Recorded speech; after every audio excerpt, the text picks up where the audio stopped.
Recording in progress. Good afternoon. And let me just see. Mr. Marin, could you elevate our student representative? Yes. Thank you. Okay, so good afternoon, everybody, and welcome to School Committee's meeting of February 12th. And I will call this meeting to order at 4:31 p.m. We'll begin with our agenda, which consists of public comment, followed by remarks from the superintendent, chair, and student representatives.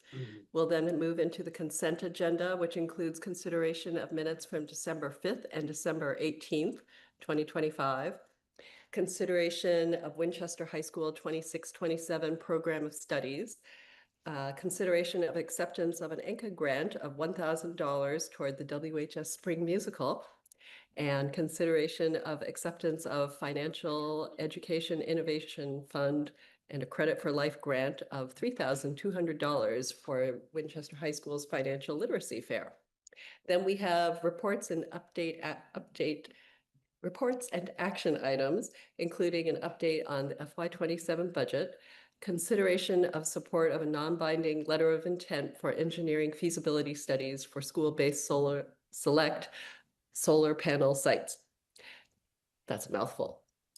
And an introduction of process and timeline for the superintendent's summative evaluation, next meetings, and an executive session for purpose 3. And then we have consideration of cost of living adjustment for the superintendent for 2025-2026, followed by adjournment. So with that, do we have anybody here for public comment? And I have to switch between screens, so excuse me. I do not see anybody here for public comment, but if you are interested, please raise your digital hand. And seeing none, I will close public comment. Thank you. I will close public comment. And we will move on to our first item of business, which is, hold on, I got to open up my screen a little bigger. It's our consent agenda. So we have minutes on here from December 5th and the 12th, and the program of studies for the high school. And then we have grants from ENCA Society towards our spring musical, and also from the Financial Education Innovation Fund towards our WHS Financial Literacy Fair. I would move that we approve the consent agenda with gratitude to ENCA and the Financial Education Innovation Fund for Life grant. Or correct that. Please correct the organizations in the minutes, but I would move that we have that consent agenda. It's very small on my screen. Thank you. I had the same issue. Do we have a second? Second. Oh, thank you. And all in favor, Ms. Minyarji? Aye.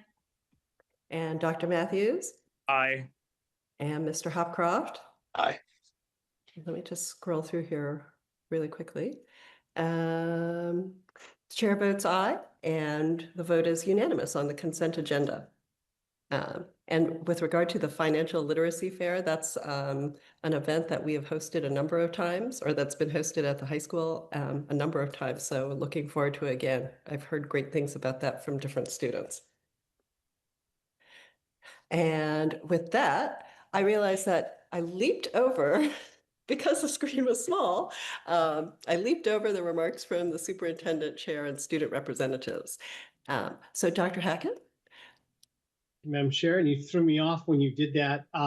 Did you just vote the consent agenda? We did. All of it? All of it. Okay. Would you, Ms. Konis is here in case anybody would like to ask her any questions about the program of studies, but given that you've approved it, I'm assuming you don't have any, but I just want to make sure that that we recognize that she is here and she's doing a great job. And this is an important vote for her so that scheduling work can continue for next year. So I would yes. love if Ms. Konis wants to make any remarks. I would love to hear from her, especially if she has something prepared. It would be great to hear from her. Yeah, that would be great. And I'm sorry, I just didn't, I was looking at the No attendees, worries, but I no didn't worries. see everybody in my gallery. I'm going to yield my time anyway, so. Okay. Hi, all. Thank you for having me. So yes, you've got the program of studies for the 26-27 school year.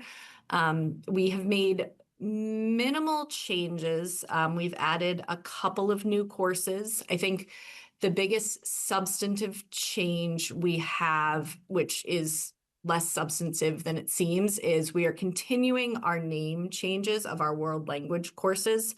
Over the past few years, we have been adjusting just the names of our world language courses to reflect the proficiency-based instructional practices that we're using in those courses. So the titles reflect novice, intermediate, things like that are descriptive of a student's proficiency level in the language. I recognize that it gets a little confusing because it almost looks like students are repeating numbers, but that is not the case. The courses themselves aren't changing. We are just changing the names to reflect a more accurate level of the student's proficiency in the language.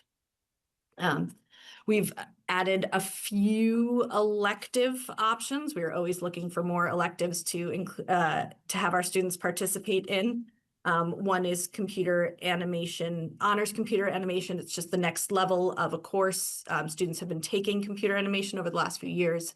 It's a very popular course. We just want to offer them another opportunity to continue their study there. We are adding AP cybersecurity. We hope to add AP cybersecurity. It's just another opportunity for students to have some computer science study, another opportunity for another option for an AP course for students who are interested in that area. And this will be offered to 10th, 11th, and 12th graders. And other than that, it's just some course descriptions and adjustments to course descriptions to make sure that they more accurately reflect the way the courses are being taught. And I'm happy to take any questions if anybody has any. Are there any questions from the committee? I would just comment, and sorry, I'm the one who made the motion to quickly approve the consent agenda, but I did, of course, the changes weren't very, very substantive throughout, and in the case of the computer animation and AP cyber security, just that we have a unique opportunity, particularly in Massachusetts, for our kids to be creators of the future that we're all going to inherit, and not just consumers of it. That's not true everywhere. And so, I do applaud having a focus on computer science and animation and cybersecurity because, literally, in Massachusetts, our kids can, create and mold and shape this new digital future in ways that not everyone can, given the strength of our innovation economy here. Thank you. Yeah, it's. I think this is a place where our program of studies is catching up to our students' interests. These have always been interests of our students, and we're trying to meet them where they're at. Ms. Ms. Konis, Minyarji? question. Yes. What classes are the most popular in your building? Oh, that is that depends on subject area. That depends on level. That isn't an answer that can be. That isn't a question that can be answered very easily. So, which AP class is the most popular? Everyone's fighting at the bit to get there. I wouldn't try have maybe? that data at my Oh, hand that's okay. That's okay. I was just curious. the moment. I would say a lot of our AP courses are very popular. It's a little, honestly, it varies by department. Okay. And if you look at something like English, we only have 2 APs and one has to be taken junior year and one has to be taken senior year. So that looks very different than perhaps science, where we have 3, 4 APs, biochem, physics, and environmental science, that are generally only open to seniors, I see. which looks a little different than social studies, which then has one AP junior year, but a variety of APs senior year, which then looks different than math. So it really isn't, there isn't one particular course that every student loves. I would say there are certain courses and certain subjects that are more popular than others, but it really varies by department. And are APs made available to freshmen and sophomores? So some APs are available to sophomores, none are available to freshmen. Okay. Okay. Thank you so much. Dr. Matthews? Thanks so much, Madam Chair, and thanks for coming and joining us today, Ms. Konis. I just want to follow up on Ms. Minyarji's question, because I know this has been a topic of discussion during the State of the Town process and the visioning work that the school committee has done as well. One of the things we've heard pretty clearly, and I know you were part of the process of collecting feedback from our educators as well as our families and students over the last year and a half or so, especially through our thought exchange exercise in terms of course offerings that folks would love to see. So without putting you on the spot in any way, I definitely did want to sort of commend that question that Ms. Minyarji asked.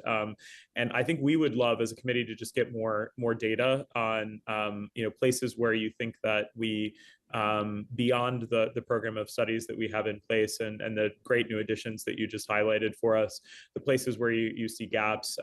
There are definitely things that we have heard from folks in particular around, I believe the physics that we have is one of the 2 physics exams, but there's a second potential, and I hear this may also be applicable in terms of some of the mathematics stuff. So I just, if there are things that you are hearing either demand for from families and students in the community, or more importantly, you're seeing specific enrollment trends where you'd really love to offer more seats but don't currently have the ability to do that because of budget, we'd I think love to have that information, because it'll help us to sort of sharpen our specific asks as part of the State of the Town process. We're hoping, obviously, tonight that the select board votes affirmatively on putting an operating override on the ballot. But a huge part of the conversation has been about course offerings for all the secondary students. So obviously, your students as well as Mr. Lynn's students over at the middle school. So to the extent that you can get us that information, we would love to hear that with Dr. Hackett's approval, since he is in between us and you. And so as long as he's okay with that, I would love to get that information, because I know that's something families are concerned about. And especially if you're experiencing a pain point where you'd love to offer more of a class or a specific class to students, but just don't have the resources for, we'd love to hear that so we can plan appropriately when it comes to the spring budget cycle. So thanks for all your good work. Welcome. I'm glad to have you at our meeting finally. And obviously, thank you so much for the good work that you're doing at the high school to continue stewarding things during this interim period. It's great to have someone who's been with the district and really understands that building. And from all accounts, I'm someone with elementary kids, so I don't have experience yet, but from all accounts is a really thoughtful educator and leader. So thank you so much for everything you do, and look forward to continuing to work with you. Thank you. To that point, I'm a bit of a data gatherer. And as the person who built the schedule for the past 7 or 8 years, I've got a lot of data and a lot of numbers, probably more than you ever want to see, on all of those things: courses that students are interested in, courses that students couldn't get, things of all of that nature. So I could overwhelm you if you wanted. Please overwhelm me. This committee is not easily overwhelmed by data. Yes, like as it. my colleagues know, I'm definitely a data person and love any and all data. So yeah, send it over, as long as Dr. Hackett's good with that, and it doesn't have student identifying information, of course. No, it wouldn't. But yeah. I might just add to that, because while Dr. Matthews is going to go deep into the data, for some of us, it would be great to know, if you were able to add just a few extra sections of AP courses, where would they be? Would it be expanding existing ones or adding new ones? Like if you had your top 5 or something. So in addition to the deep data for Dr. Matthews, I'd just be curious where you see I'm asking the same question that Ms. Nyarji and Dr. Matthews asked, but you know, I like having the big picture, and then Dr. Matthews can brief me on all the details below it. Or if there are electives Mhm. that students might be interested in, or that students might be interested in. Because I know that I've heard that with the very demanding schedules that most students carry, some of those electives are very, very important just from a mental health perspective.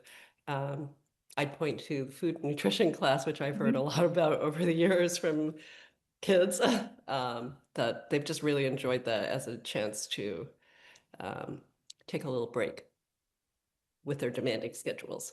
So. Yes, to that point, I don't think that this is new information to this committee, but if it is, I apologize. Electives is something are something that we are always eager to add to the high school to give more students opportunities. You know, we have limited seats in limited courses, and I would always look for an opportunity to open up more sections of woodshop or food and nutrition, which I'm slightly biased at because after they cook things, they bring them to me to eat. So that's I've been able to always a fun sample those bonus. too every once in a while on a lucky chance. They're awesome. Yeah. So always looking to add more elective seats if I can. Any more questions? Okay.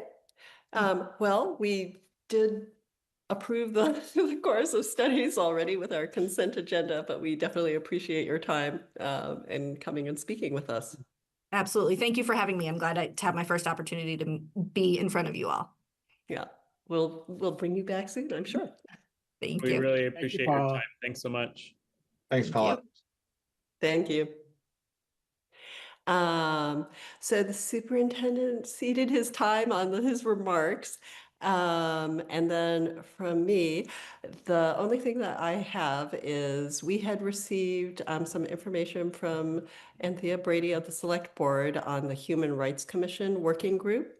And they have already put together a few members of the working group, but they are looking for a school committee representative. So not for decision right now or anything, but I just wanted to make sure that you're aware of that. And if you have a particular interest, I haven't had a chance to look at it just right now.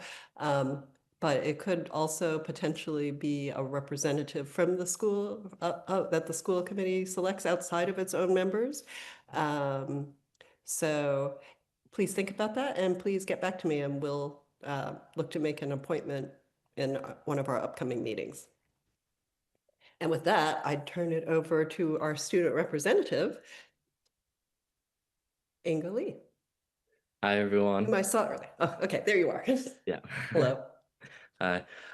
As I said the last meeting, just a reminder, Student Council will be hosting Multicultural Night tonight in the high school cafeteria from 6 to 8 p.m. if you can make it. It's an event where different cultures are celebrated, and then there's student-run clubs that set up stands, with each one representing a different culture. Also, the Rotary Club of Winchester is offering service-based scholarships for the high school seniors who are residents of Winchester. The applications are due March 31st. On Monday, the high school varsity gymnastics team competed at the Middlesex League Championship meet, and they finished in second place. The boys varsity basketball also earned a win on Tuesday against Belmont. And the Winchester Nordic team had a great day at the MIAA state championship race, with the girls tying for third place out of 20 schools. Student Council also handed out Valentine carnations today at the high school, and it was a big success. If you don't know, it's a type of flower that we handed out along with student written messages to anyone they wanted to send a message to. And finally, the Scioli team placed third at this weekend's competition at Harvard. And Wow. that's it. Thank you. Amazing stuff from our students. Do any members have a question for Inga? Was a cappella night successful? I hope it Yeah, was well I attended. heard it was great from students. They really enjoyed it. It was great. It was awesome. I hope they The hit their fundraising target. Yes, that's right, for the Carnegie Hall trip. Yes. And I have a totally non-school committee related question for you. My son, the last time, walked in on one of our Zooms and saw your room and wanted to know if there was a particular soccer jersey on your wall that you liked the best. Oh, That's I have to awesome. say it's the Mbappe one. I love the gold on it. Mbappe. Yeah. Thank you, Ingo. I appreciate that. He would probably agree with you. So I think we had gold cleats at one point after 2019. So, thanks for um, indulging my non-topical question, but it was a funny. It was like, wait, he has really cool jerseys. Yeah, my room's all decorated with soccer stuff. rightly so.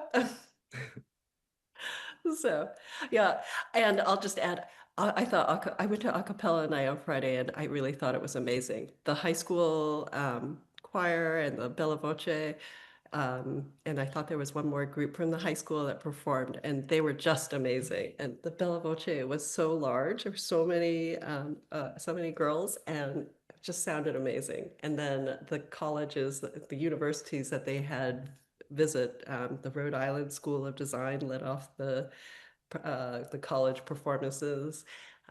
MIT logarithms were there. Hmm. Just amazing, really amazing. So it was a really fun-filled night. All righty. Well, thank you very much, Ingo. And as always, you are welcome to stay. And whenever you need to get back to work, Okay. so as we roll into the break, that would then feel free. Thank you so much. Thank you. Wait, I think I might log off now. I have to go help my club for multicultural night. Okay. Yeah. All righty. Thank you. Good luck. Bye-bye. Okay. Um, Moving right along, we have our reports and updates. An update of the FY27 budget. It's the first item of business. So we had just had the state of the town and the select board had just had its public hearing on Monday night, and our faithful and very engaged school committee members, Dr. Matthews and Ms. Minyarji, led off the school committee presentation. So if you and Dr. Hackett would like to provide an update on that, that would be great. I will let others go first, given that it was a public hearing. Stephanie, do you want Special town meeting. Yes, so we presented on Monday night at special town meeting, followed by a public hearing. The same superintendent recommended budget that we discussed at our last school committee meeting last Thursday, looking at level services at 5%, plus all of the strategic additions / essential services that we've been talking about for months and months and months, and bringing our case to special town meeting and fielding any questions. Now, I thought it was a successful night because there wasn't a single person that stood up and said, no, we don't need this, right? I think everyone was on board and saw the need for what we were asking for, and saw and agreed that this is a priority now, not just for schools, but as a community, that these are programs that they want to support. And I thought that was really great to hear. The number that Select will be voting on in a few short hours did come up, but again, it wasn't. It was more about how long is the override going to last, not. And there was a lot of support for the schools and our asks. So I thought that it was a successful night. Anything else that I'm missing, Dr. Hackett and Dr. Matthews? No, I think it was a really good presentation, good questions. Obviously, some things that I would hope that we can sort of give updates on. There were a couple of things that I think were said during the course of the night that were not necessarily on target, and so I just wanted to highlight those quickly, if that's okay with you, Madam Chair. Please go you know, ahead. there was some discussion about the number of pupils that the district enrolls and how that compares to the past. I'm actually going to provide an update to our select board members on the 3 issues that I'm about to highlight. So one of them was there was one of the slides from a presenter actually highlighted that there was a 700 pupil decline in an unspecified period of time until now. That is not the case. The highest, if you actually mark where our enrollment numbers are now versus where they were at the prior high water mark of enrollment in Winchester, which was in the 2019-2020 school year, we've had about 380 students fewer than we did at that time. And if you go all the way back to the early 2010s, we're actually relatively flat. So we're back at this point from an enrollment standpoint to where we were in the 2010, 2011, and 2011, 2012 school years. So overall, definitely some decline, but not as catastrophic as was highlighted during the special town meeting presentations. The second thing that I would say is that there was some discussion about both our teacher compensation relative to other districts, as well as our per pupil expenditure.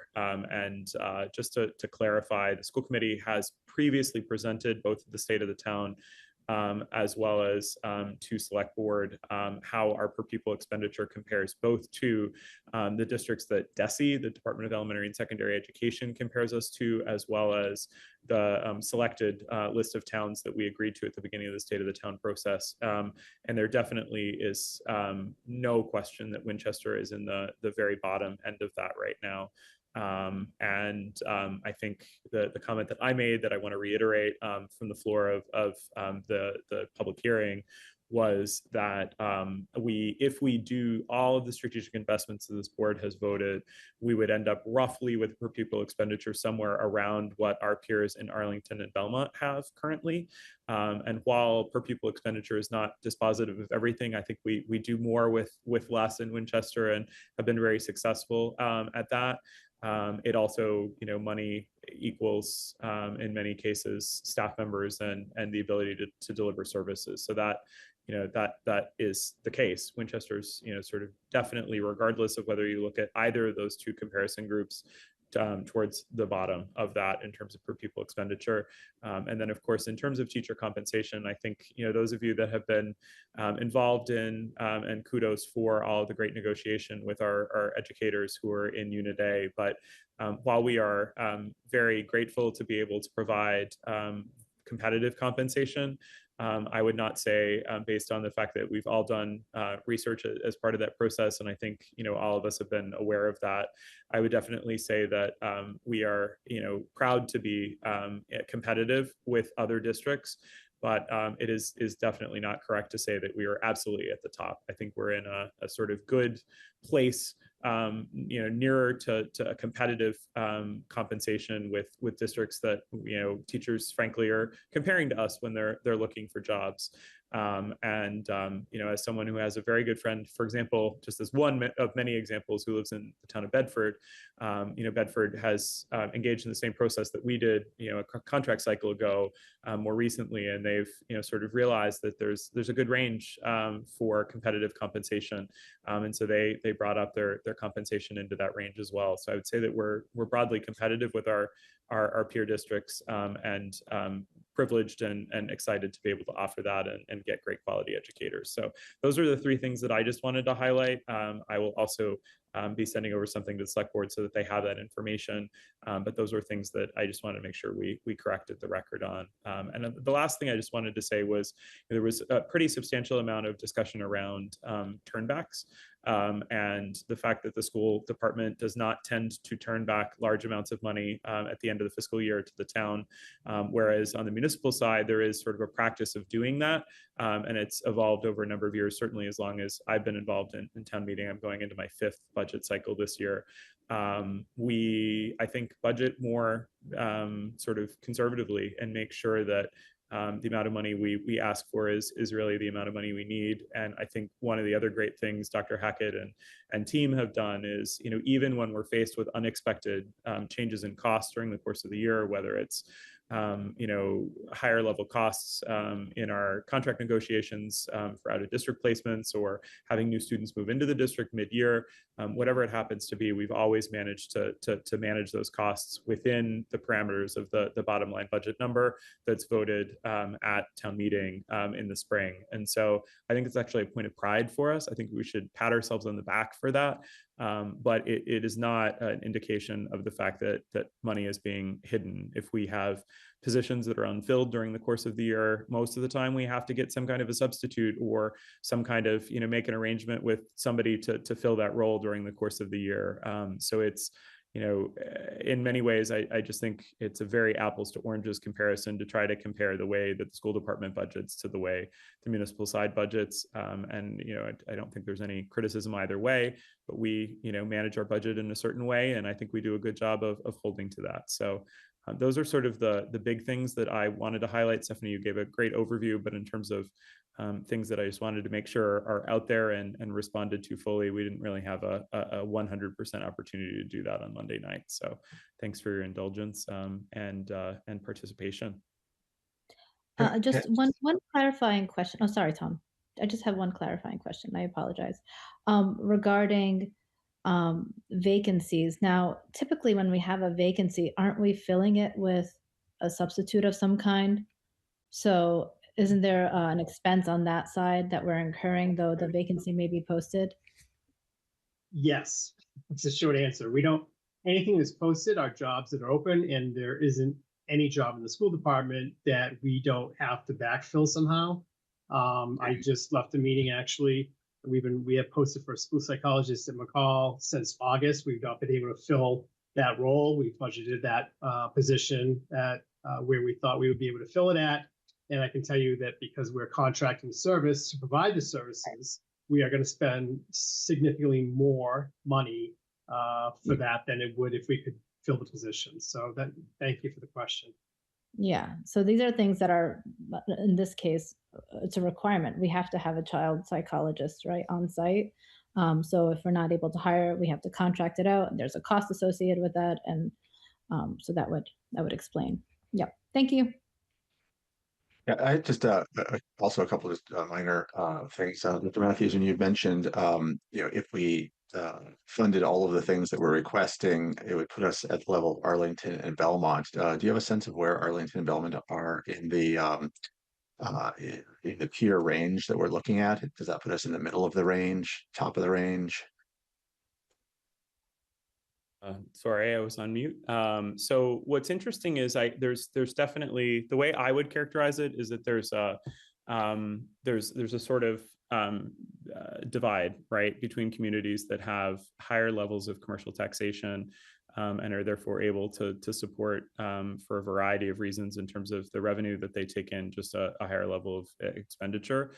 I would say it puts us closer to the middle, but definitely still in the lower tier. So I know there's been in the past a lot of discussion about towns like Wellesley or Weston or Lexington, right, which in Lexington's case is close to us, but could not be farther away in terms of the revenue picture, because my understanding is they have a pretty significant commercial tax base there that's able to buffer some things. So when I say that extra roughly $1,000 per pupil is going to get us closer to Arlington and Belmont, what that means is it sort of puts us on the lower side of average, but it definitely does not put us into the range of some of the districts that are clearly spending sort of $4,000 or $5,000 more per pupil on students, and it goes up from there. There's a couple of towns that really have the capacity to invest quite a bit.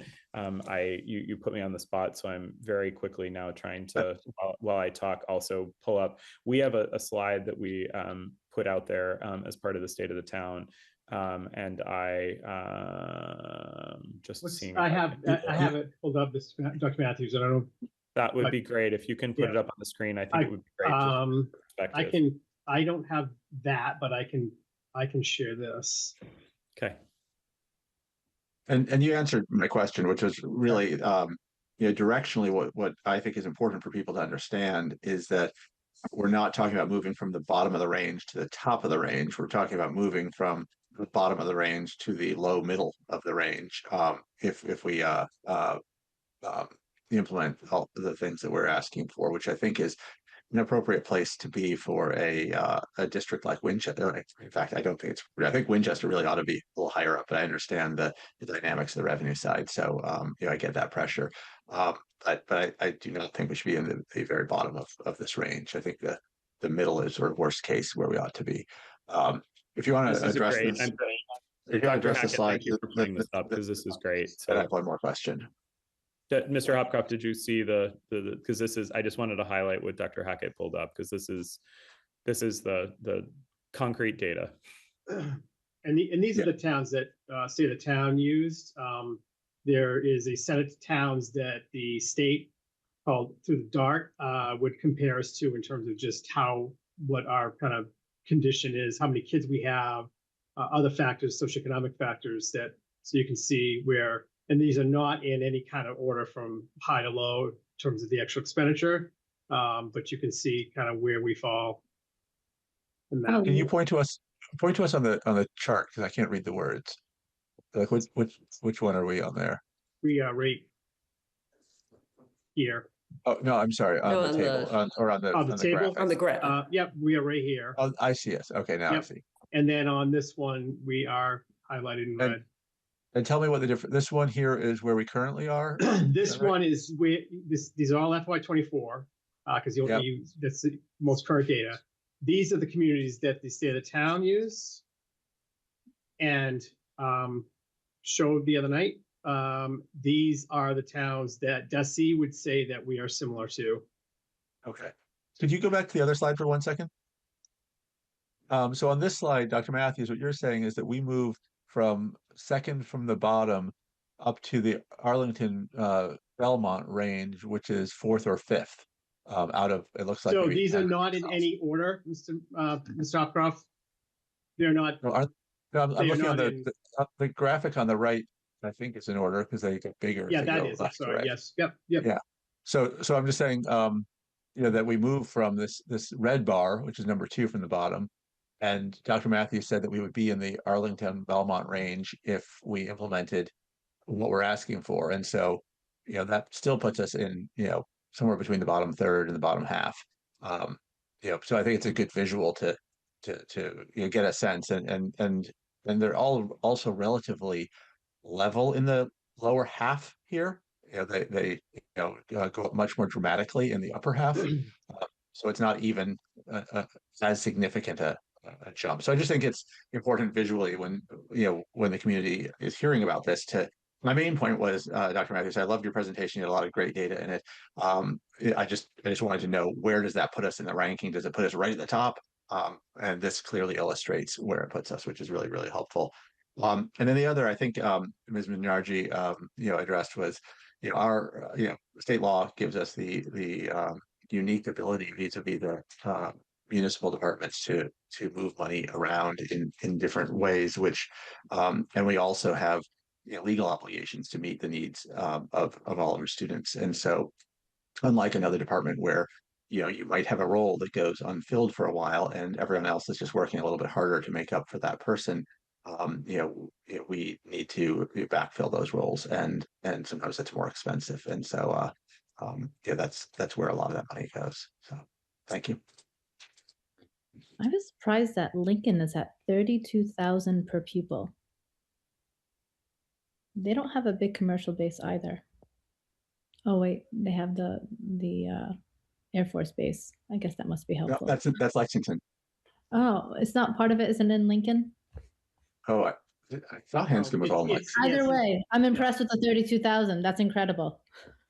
It's also a regional school system. So when you see Lincoln, that would be, I think it's either just K5 or I believe K5 or K8. The high school goes to Lincoln Sudbury. So that doesn't even include high school expenditures. Wow. So it's even more dramatic. Yeah. Any further comments or questions regarding the FY27 budget? I guess we're all waiting eagerly for tonight's meeting with by the select board on the amount of the override. All right. With that, we will move on to the consideration of support of a non-binding letter of intent for engineering and feasibility studies for school-based solar panel sites. And this had actually come to school committee previously. We had voted favorable action at our pre-town meeting for fall town meeting of having some of our buildings, namely VO, the Vincent Owen School, the McCall Middle School, and the Winchester High School as possible sites for solar panels. So I see that we have Mr. Pruitt here. Good evening. Hello. And so I think I think things are in place. And the only thing that's changed since November when we voted favorable action on this is that we have a new town manager. So tonight we're just basically affirming our support of having our buildings, some of our buildings as possible sites for solar panels. So if anybody has any questions for Mr. Pruitt, I invite you to ask now. I would just chime in a little bit on maybe there'll be a question in here, but sort of as maybe it's a statement. We'll see where it lands. But we move from select to select in this conversation, and I think Madam Chair, you made the right point that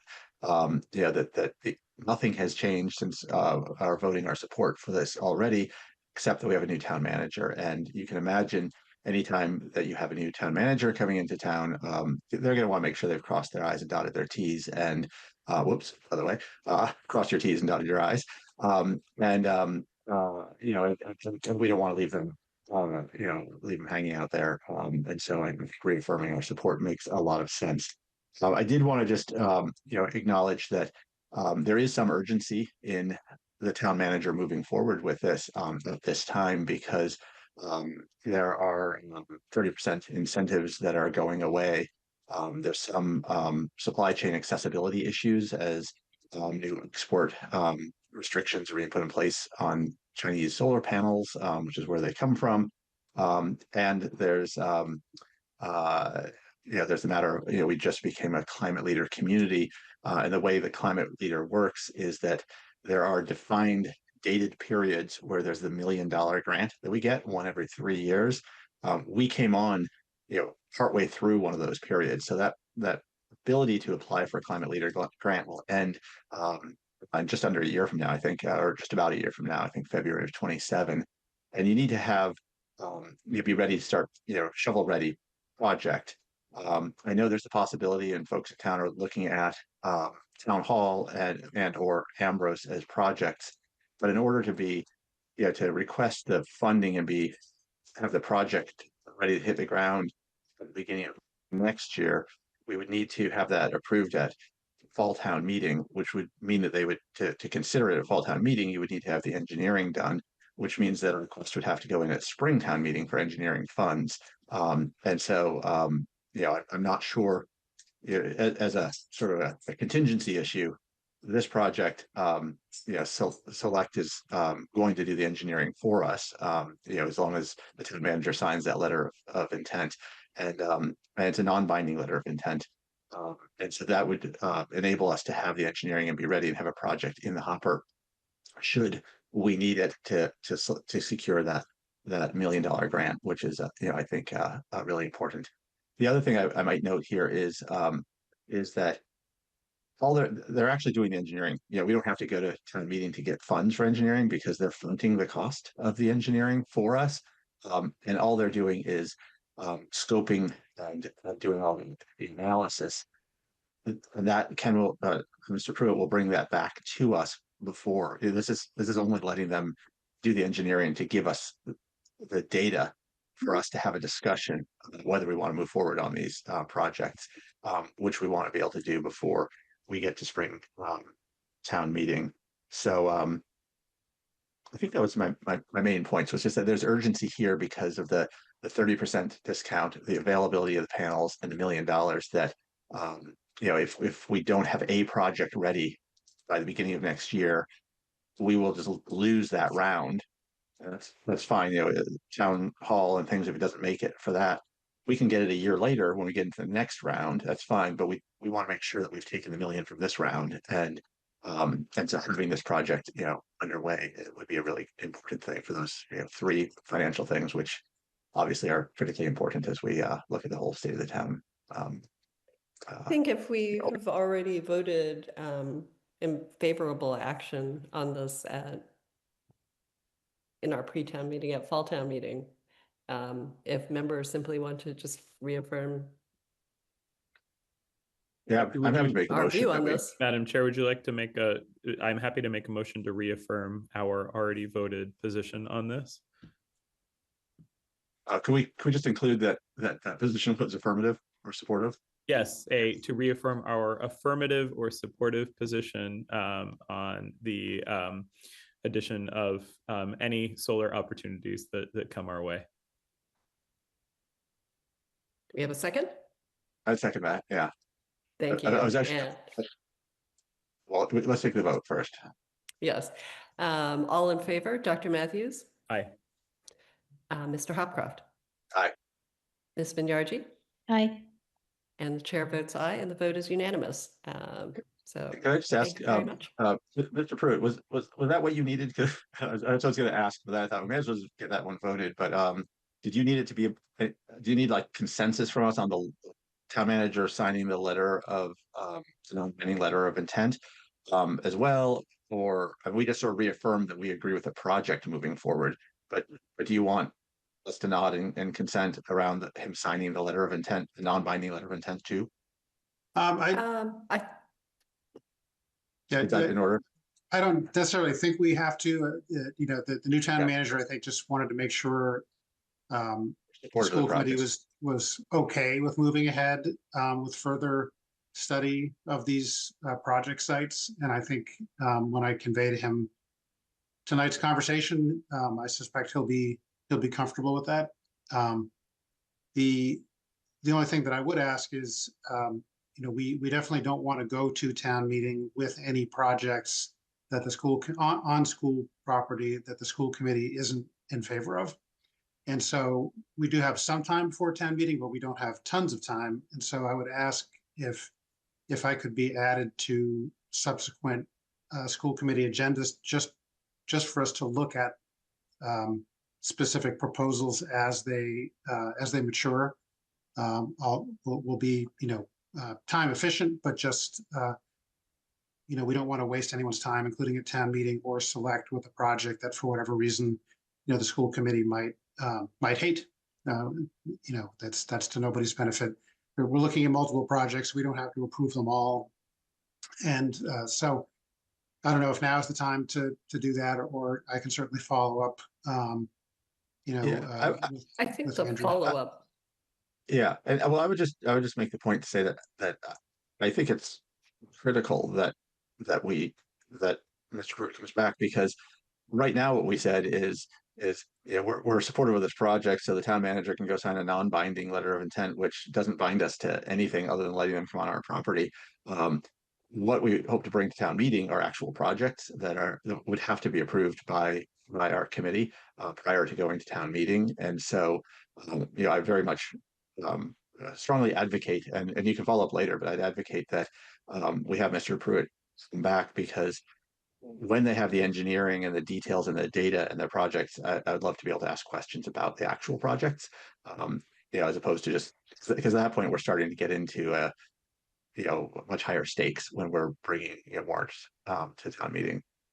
So anyway, we can resolve that offline, but I just wanted to make the point that the next phase is us actually talking about the projects. Okay, yes, when I think Mr. Pruitt, as this becomes clearer and you have the projects that are specific to the school department, then please feel free to reach out. Awesome. So, Thank you. Thank you. Will do. Thank you all very Appreciate much. your leadership. Thank you, Yes, Mr. my Pruitt. pleasure. Okay. Next up, we have an introduction of the evaluation process for Dr. Hackett.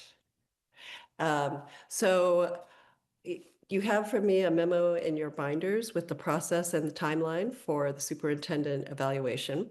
And generally, this is an annual process, but because both the MASC, the Massachusetts Association of School Committees, and the department and DESE say that an experienced superintendent or one who's been in the district for a long time, at least 3 years, the evaluation can be a biannual event. So school committee had voted to pursue this path back on June 12th last year. And you can see, and let's see, generally this process includes like self-assessment and goal setting. And the superintendent and the school committee have worked very extensively over these 2 years on several initiatives, including the development of the strategic plan, WPS 2030, elementary literacy and the pilot program, educational facilities improvement, and union contract negotiations, for example.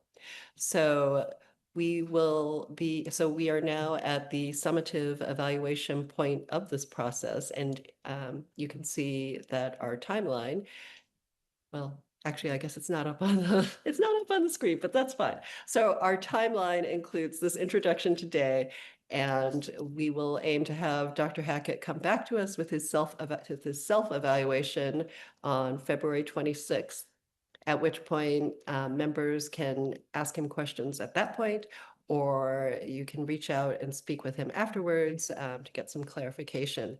And you'll be writing an individual evaluation. And I will just comment that there's a blank template in the binder, and also a rather detailed description from the MASC, and then also a very detailed description from DESE on the rubric and what each ranking, proficient, exemplary in the rubric mean. They're very specific, and sometimes it's a little bit hard to tell how they are different. So I would encourage you to take a look at the template as early as possible, and then also at DESE's information on the different aspects of that rubric, because it's a big help, and it's also a lot of work on the writing of the evaluation. So the individual evaluations will be due back to me on March 5th, which is a Thursday, and then I'll work on a summative version, just pulling together all of your feedback, and we will discuss and vote the summative evaluation on March 12th. And that's all I have on that. If you have any questions, or Dr. Hackett, if you have anything to add to that. Covered it very well.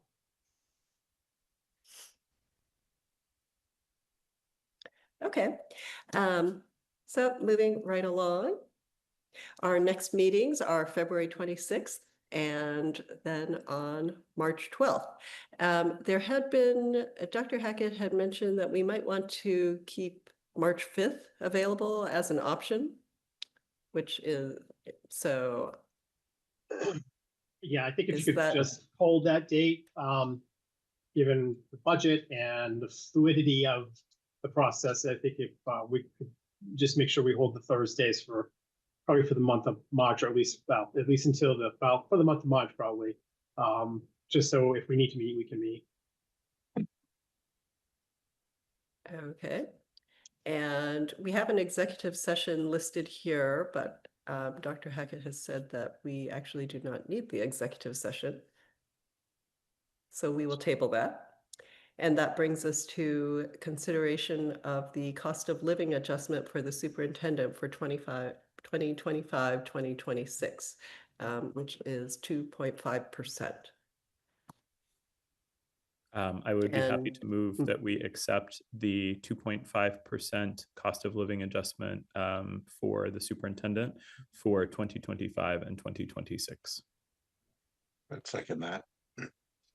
Thank you very much. And let's see, all in favor, Mr. Hopcroft? Aye. Dr. Matthews? Aye. And Ms. Minyarji? Aye. And the chair votes aye, and the vote is unanimous. Thank you. And I Thank you. I think it's important to express our thanks to the superintendent for all of the amazing work that he does.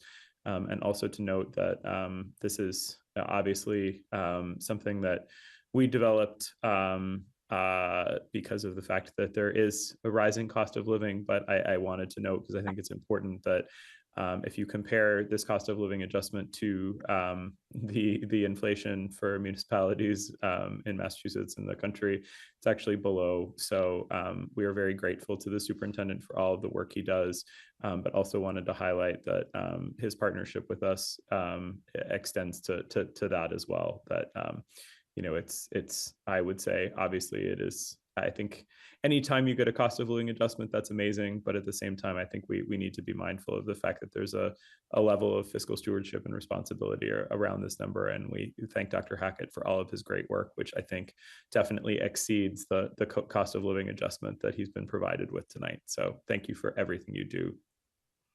Thank you. Really. Agreed. Thanks. Thank you for your leadership. Thank you. Thanks for your partnership. You guys make it fun. I think you make it fun. You keep us with a sense of humor. So, with that, we have come to the end of our agenda. I would be happy to make a motion to adjourn. Thank you very much. Second. Anybody second? Thank you. Happy to quickly second that. Yes, and all in favor? Yes, Ms. Minyarji, Mr. Dr. Aye. Matthews, Aye. Mr. Hawcroft. Aye. Sorry, everybody's behind my screen. The chair votes aye, and thank you very much. We're adjourned at 5:27 p.m. and thank you to WinCam and all of you today.